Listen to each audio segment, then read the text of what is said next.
बरं मला सांगा, तुम्ही 90च्या दशकातली कोणती गोष्ट सर्वात जास्त मिस करता? ती कॅसेट, सायकल चालवणं किंवा ते जुने खेळ? मला कमेंटमध्ये नक्की सांगा. कधी-कधी विचार येतो, आपण किती पुढे निघून आलोय ना? आज हातात महागडा स्मार्टफोन आहे, हाय स्पीड इंटरनेट आहे, जग जवळ आलंय.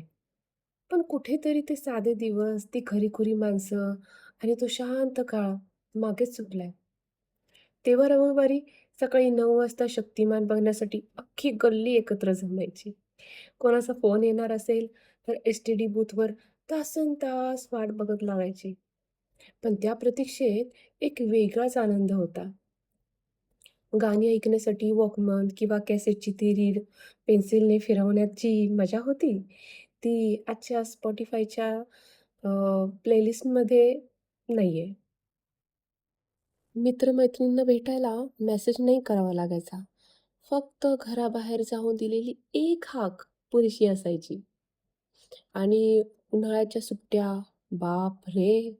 दुपारच्या कडक उन्हातही लपंडाव, विटीदांडू, गोट्या आणि पकडापकडी खेळण्यात दुपार कशी निघून जायची कळायचंच नाही. आई कितीही ओरडत असली तरी खिडकीतून चोरून मित्रांना खुणावणं त्यात एक वेगळीच मजा असायची. आजकालच्या मुलांसारखं तेव्हा व्हर्चुअल गेम्स वगैरे काही प्रकार नव्हता. पडणं, धडपडणं, गुडघा सोलटवणं आणि तरीही दुसऱ्या दिवशी पुन्हा उत्साहाने मैदानात धावणं. हेच आमचं बालपण होतं.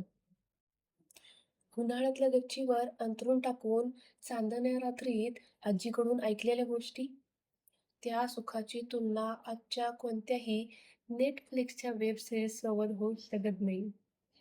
फक्त खेळच नाही हां, तर सण, उत्सव साजरे करण्याची पद्धतही किती वेगळी होती ना. दिवाळीत महिनाभर आधीपासून घरात सुरू होणारी फराळांची लगबग, गल्लीतल्या सगळ्यांनी मिळून बनवलेला तो मोठा किल्ला आणि ग्रीटिंग कार्ड्सवर हाताने लिहिलेलं ते हॅपी दिवाळीचा संदेश. त्या एका कार्डमध्ये जो जिव्हाळा होता, तो आजकालच्या WhatsAppवर ते फॉरवर्ड होणाऱ्या रेडीमेड इमेजेसमुळे कुठे जाणवतो.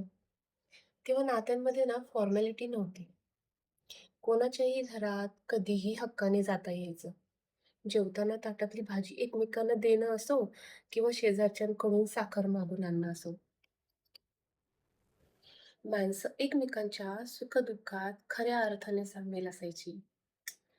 आता विचार करा ना, आज आपल्याकडे सगळं काही इन्स्टंट मिळतं. जेवण एका क्लिकवर घरात येतं. खरेदी ऑनलाईन होते.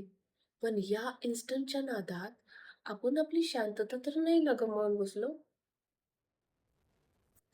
90च्या दशकात लोकांकडे पैसे कदाचित कमी असतील, साधनं मर्यादित असतील, पण एक गोष्ट भरपूर होती, ती म्हणजे वेळ. स्वतःसाठी द्यायला वेळ भरपूर होता. कुटुंबासोबत हसायला वेळ होता आणि आपण वेळेच्या मागे धावतोय.